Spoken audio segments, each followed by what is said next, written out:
Good morning. Good morning. आज आज आप लोगों को हम फिजिक्स सेकेंड चैप्टर है, फिजिक्स सेकेंड चैप्टर में विद्युत विभव का पूरा हो चुका है। अब विद्युत धारिता, अब विद्युत धारिता में यानी जो सेकेंड चैप्टर है उसमें विद्युत विभव और विद्युत धारिता दोनों हैं। तो विद्युत विभव वाला टॉपिक तो ख़त्म हो चुका है, अब उसमें विद्युत धारिता पढ़ना है ना।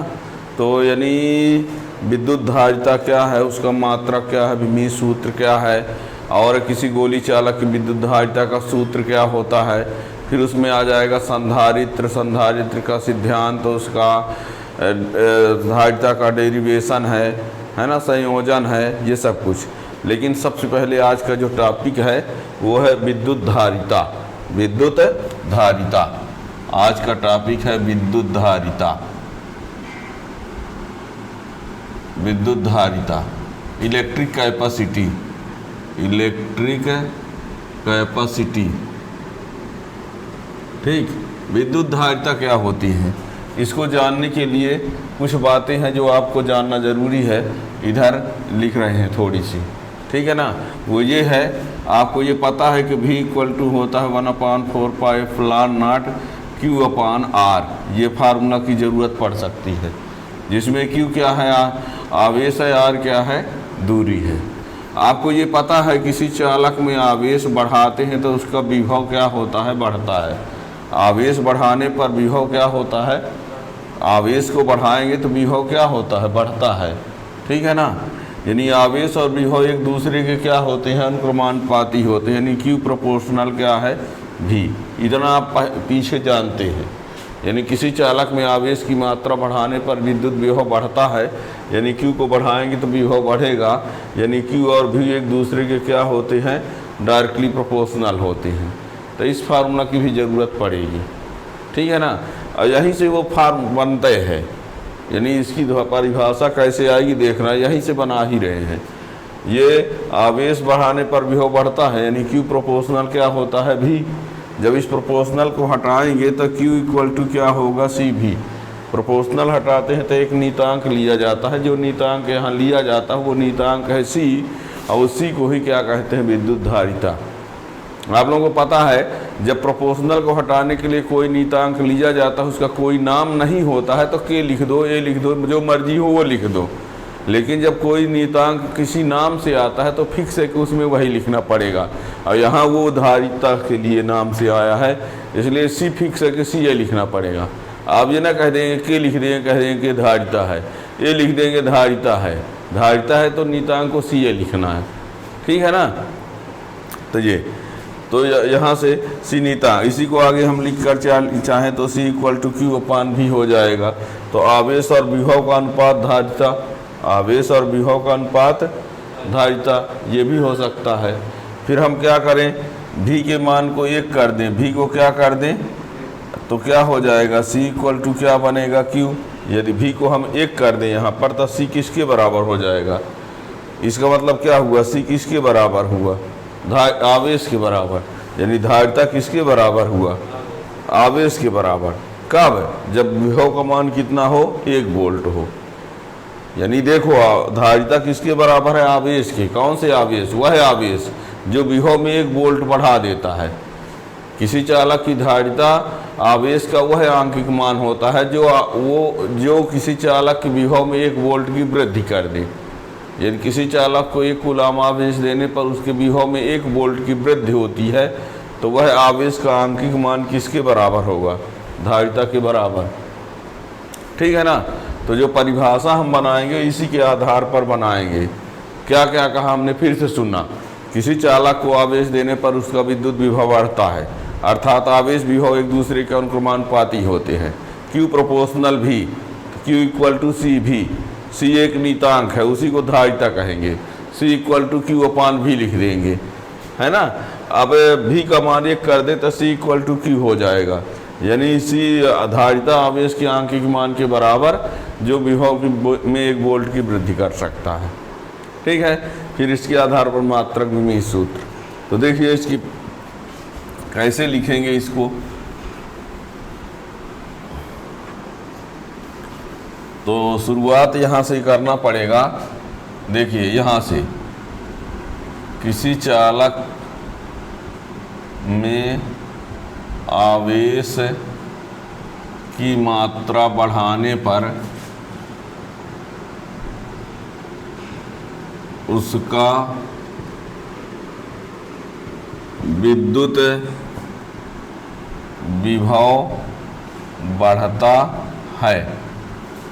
अर्थात किसी चालक में आवेश की मात्रा बढ़ाने पर उसका विद्युत विभव बढ़ता है, अर्थात Q प्रोपोर्शनल V, अर्थात आवेश और विभव अनुक्रमानुपाती होते हैं, अर्थात Q प्रोपोर्शनल V या Q इक्वल टू CV, जहाँ C एक नियतांक है जिसे चालक की विद्युत धारिता कहते हैं। जहाँ C एक नियतांक है जिसे चालक की विद्युत धारिता कहते हैं, या C equal to Q upon V, या यदि हम यहाँ पर V बराबर 1 वोल्ट कर दें, V का मान क्या कर दें, तो C इक्वल टू क्या हो जाएगा Q, यानी किसी चालक की धारिता आवेश के बराबर, किसी चालक की धारिता आवेश के आंकिक मान के बराबर, आंकिक मान में बराबर कह सकते हो। ये नहीं कि C और Q बराबर होते हैं तो आवेश का मात्रक कूलाम होता है तो धारिता का मात्रक भी कूलाम होगा, ऐसा नहीं है। अंकों में मान बराबर, ठीक है ना। यानी किसी चालक की धारिता आवेश के उस आंकिक मान के बराबर होती है जो किसी चालक के विभव में 1 वोल्ट की वृद्धि कर देता है। किसी चालक की विद्युत धारिता आवेश के उस आंकिक मान के बराबर होती है जो उस चालक के विभव में 1 वोल्ट की वृद्धि कर देता है, ठीक है ना। ये परिभाषा होगी, ठीक है ना। तो उसकी परिभाषा यहाँ लिख रहे हैं, देखिए। अतः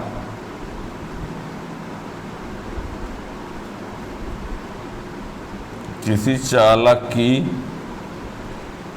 विद्युत धारिता आवेश के उस आंकिक मान के बराबर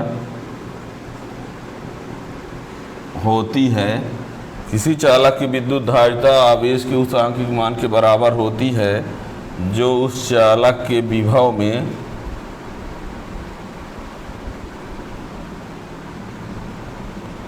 1 वोल्ट की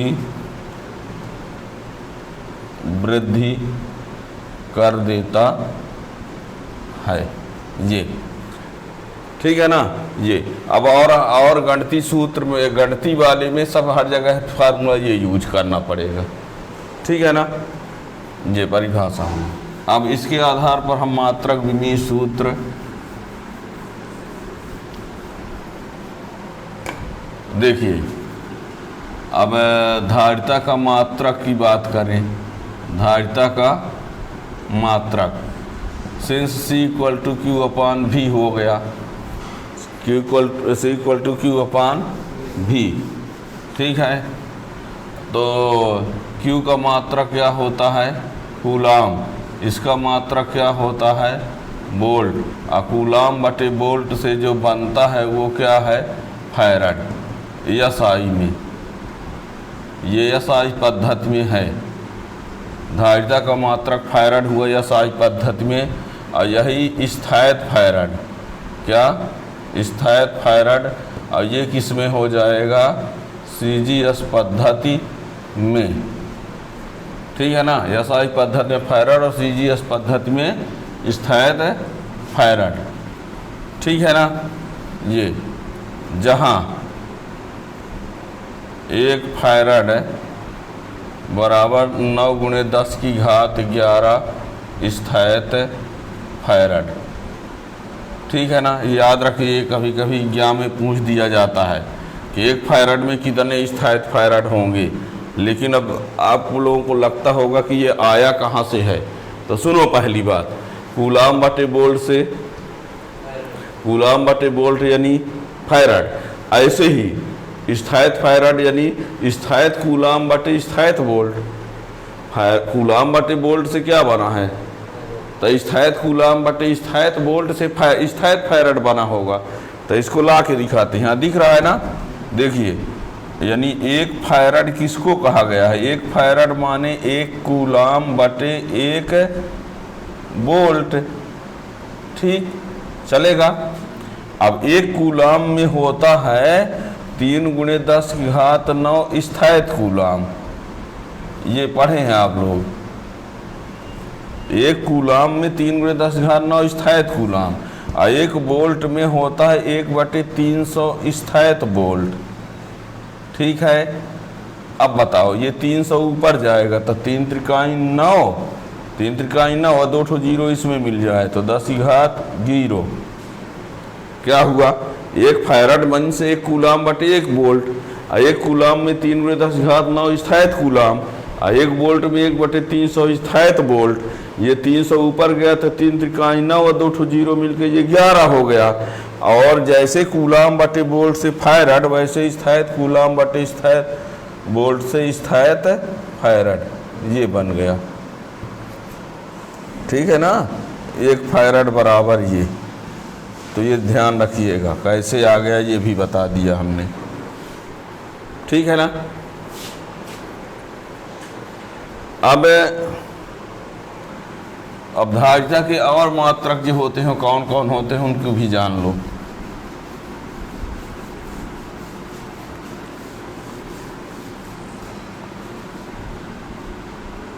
विद्युत धारिता के अन्य मात्रक तो माइक्रोफैराड,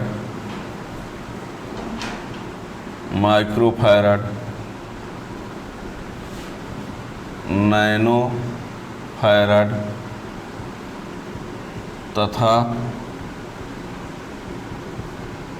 पिको फैराड। जहाँ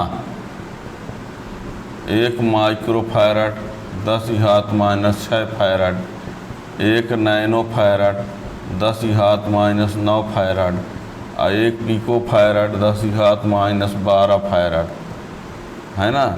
पीएफ को माइक्रो एफ कहते हैं। क्या कहा हमने, पिको फैराड को माइक्रो फैराड कहते हैं।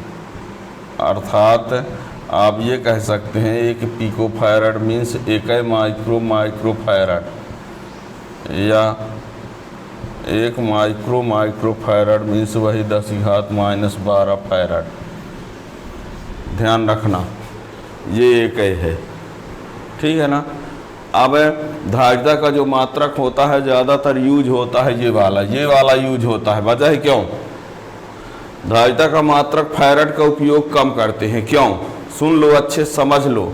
धारिता का मात्रक फैराड जो है बहुत बड़ा मात्रक है, उसका उपयोग बहुत कम होता है। क्यों बहुत कम होता है, इसलिए कम होता है कि यदि किसी की धारिता, किसी चालक की धारिता, इसकी धारिता को हम मान लेकर चलें कि 1 फैराड है। यदि इस चालक की धारिता क्या है, 1 फैराड है, तो इसकी जो त्रिज्या है, इसकी त्रिज्या, इस चालक की त्रिज्या जानते हैं कितनी होनी चाहिए, पृथ्वी की त्रिज्या से 1000 गुना बड़ा ये रहेगा।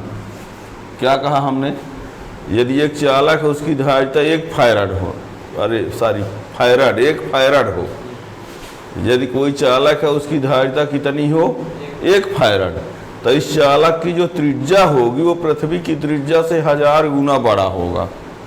अब बताओ पृथ्वी कितनी बड़ी है और उससे हजारों गुना ज़्यादा त्रिज्या का कोई चालक होगा, तब उसकी धारिता 1 फैराड कहलाएगी।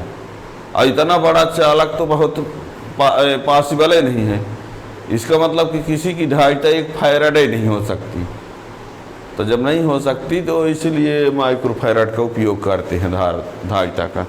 कभी कभी आप लोगों से कोई पूछ देगा कि धारिता का मात्रक फैराड का उपयोग क्यों नहीं किया जाता है, तो आप लोग यही बताओगे कि यदि किसी चालक की धारिता 1 फैराड है तो इसका अर्थ होता है कि वह चालक पृथ्वी की उस चालक की त्रिज्या पृथ्वी की त्रिज्या की 1000 गुना से भी ज़्यादा बड़ी होगी, जो कि व्यवहार में संभव नहीं है। इसलिए धारिता का मात्रक फैराड का उपयोग कम होता है।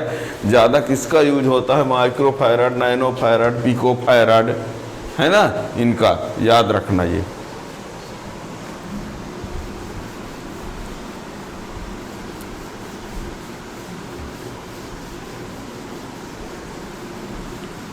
अब यहाँ पर धारिता का विमीय सूत्र भी बता दें। सी का विमीय सूत्र, सी मीन्स धारिता, सी का विमीय सूत्र सी इक्वल टू होता है क्यू अपान भी। क्यू का विमीय सूत्र क्या होगा? m0L0TA, और इसका होता है mLT-2A-1। ठीक है, ये हो गया। ये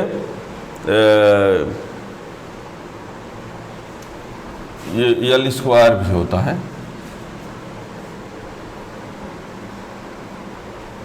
क्या हो गया? W/Q।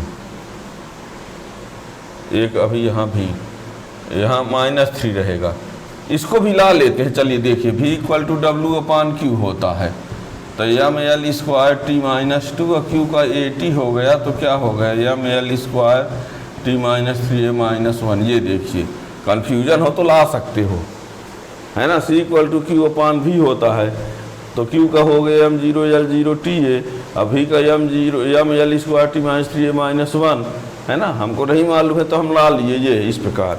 इसको ऊपर भेज देते हैं, तो m⁻⁻1 L⁻⁻2 T⁴ A square, ये याद रखिएगा। इसका विमीय सूत्र ये है ना।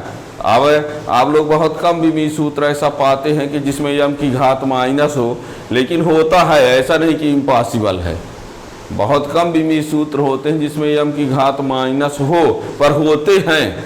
जैसे यही हो गया, और एक विद्युतशीलता का मात्रा, कई ऐसे आप लोग 11वीं में पढ़े थे, है ना, कि m की घात ऋण भी पॉसिबल है। ठीक है ना। तो ये धारिता का विमीय सूत्र हो गया। और ये धारिता अदिश राशि है।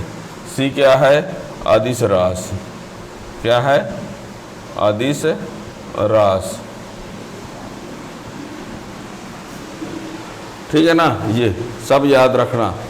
अब तो क्या क्या हमने बताया, ये मेन फार्मूला याद रखना, C इक्वल टू Q/V। इसी फार्मूला के आधार पर आगे सब कुछ करेंगे। अब विद्युत धारिता हो गया। अब एक कोई गोली चालक है, उस गोली चालक की धारिता का सूत्र क्या होगा, उसको भी जल्दी से हम बता देते हैं। ठीक,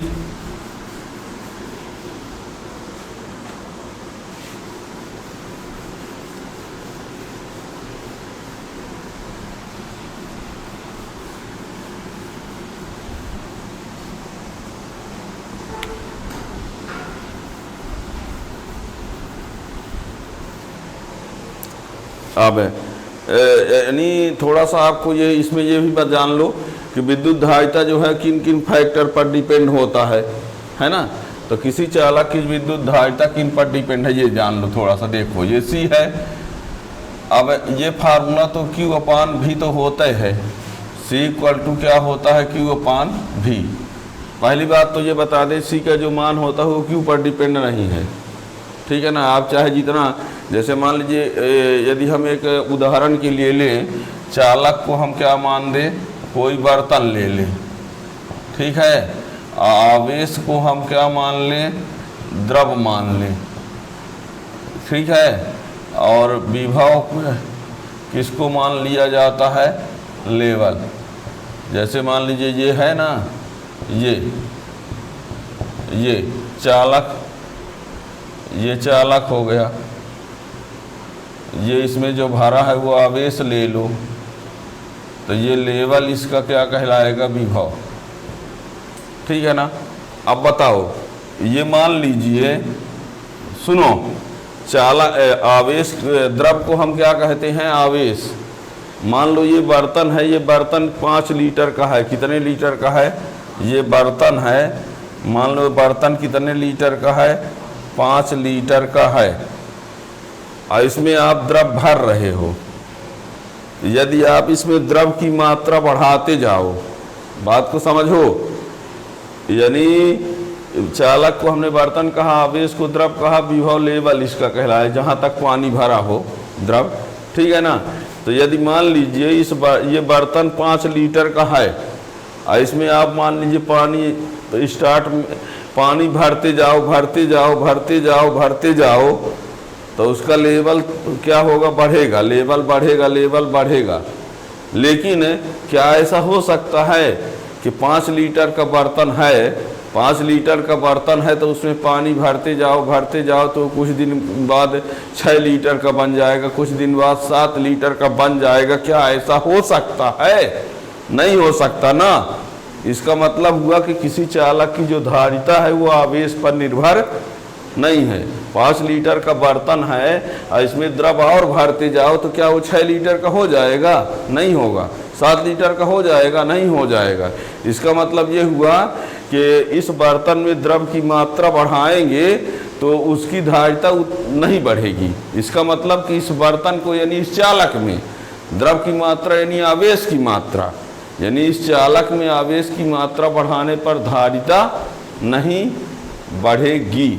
मतलब आवेश की मात्रा पर धारिता निर्भर नहीं है। तो ये फार्मूला C=Q/V भले है, पर आप ये कहेंगे कि C जो है आवेश पर निर्भर नहीं है, इसमें जहाँ निर्भरता बताएंगे। तो अब कुल मिला के अब C जो है निर्भर है किस पर? V पर। C निर्भर है V पर। तो V यदि मान लीजिए C और V एक दूसरे के क्या हैं? C और V एक दूसरे के क्या हैं? व्युत्क्रमानुपाती। C और V एक दूसरे के, तो जब यानी यदि V बढ़ता है तो C क्या होता है? घटता है।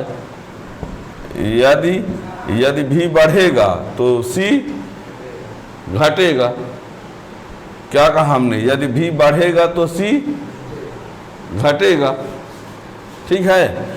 अब इसमें चालक का क्षेत्रफल बढ़ाते हैं तो भी बढ़ता है, तो धारिता क्या होगी? चालक का क्षेत्रफल बढ़ाने पर विभव का मान,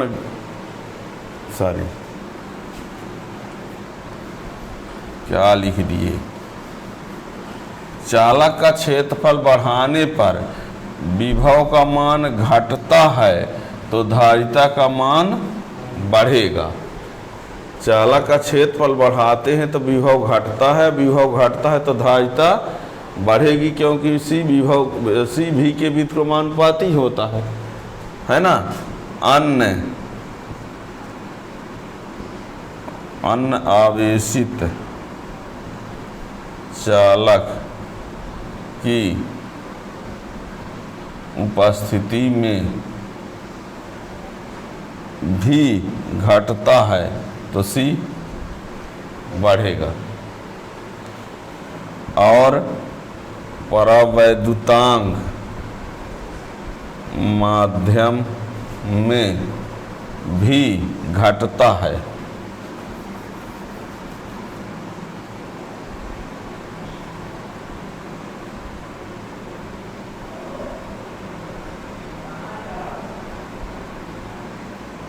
परावैद्युतांक माध्यम में भी क्या होता है?